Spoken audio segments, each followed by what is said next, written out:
Good afternoon, everybody. My name is Lindsey Collins, and today I will be giving you my interpretation of The Handmaid's Tale written by Margaret Atwood.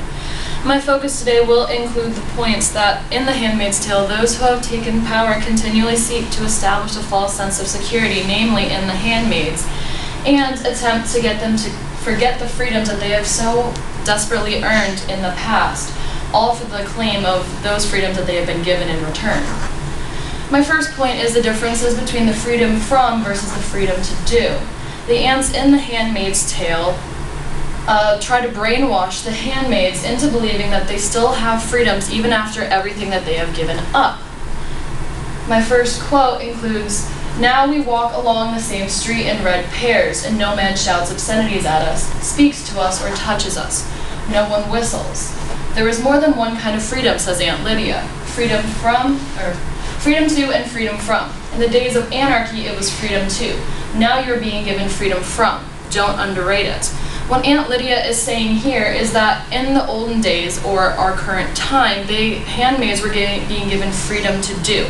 Freedom to do what they choose. Now they're being given freedom from. Freedom from things like catcalls and verbal abuse from strangers. What she is saying is that freedom from catcalls is somehow equivalent to having the freedom to hold houses and hold land. That's not true whatsoever, for the fact that that is not equivalent so much as the oppression that the handmaids feel. My second point includes the fact that the freedoms of the handmaids has been stripped down to the lowest rank, so much so that they find comfort in the smallest things that they have been given freedom to do. My next quote is, "There is something reassuring about the toilets. Bodily functions at least remain democratic. Everybody shits, as Moira would say." The freedoms of the handmaids have been so stripped down that they somehow find comfort in something that has become normal to us, that we would take for granted. This is what Atwood is saying, that there is so much oppression that this is comforting to them. My next point includes the fact that the handmaids find different kinds of freedom somehow appetizing. When the world around you has been stripped down to the point where there is no hope, suddenly there is a different kind of freedom that they look to. No longer is suicide seen as an act of horror, but a way of release from the terrifying life around them. Atwood says, "I know why there is no glass in front of the watercolor picture of blue irises, and why the window only opens partly, and why the glass in it is shatterproof. It isn't running away they're afraid of. We wouldn't get far. It's those other escapes, the ones you can open in yourself given a cutting edge." In The Handmaid's Tale, Offred, the main character, speaks about how any food that they have that needs cut up is cut for them. There's no knives on their dinner plates for fear that they will stab themselves and kill themselves. The glass in the windows is shatterproof for fear that if it's actual glass, they'll break it and slit their wrists with the shards.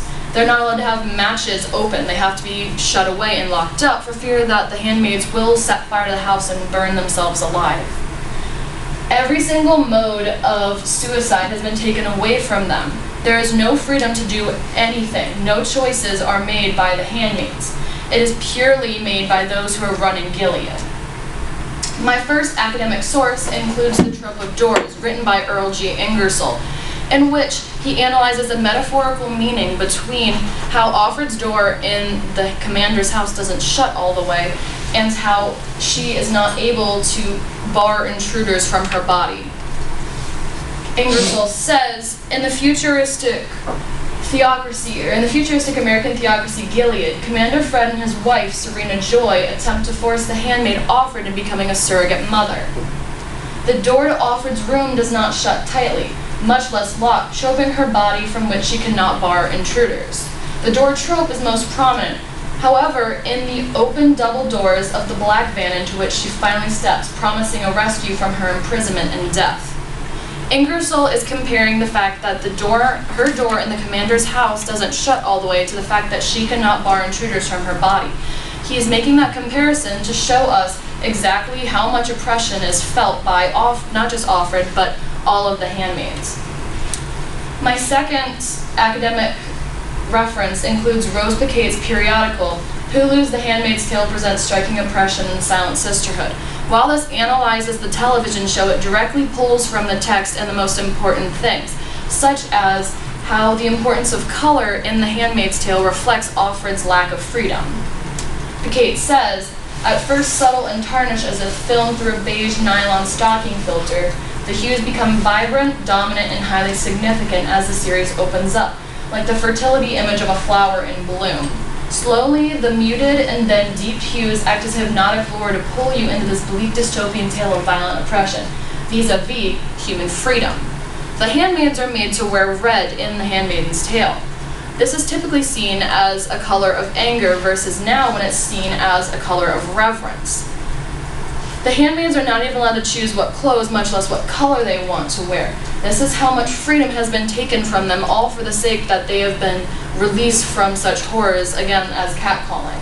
This is what Aunt Lydia is trying to say, mostly what Margaret Atwood is trying to say, is that the trade-off is equivalent when in reality it's truly not.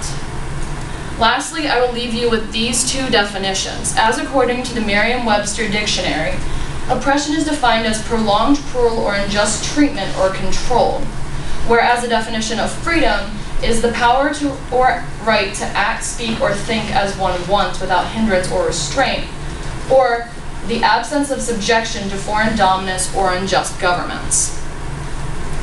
These are my works cited.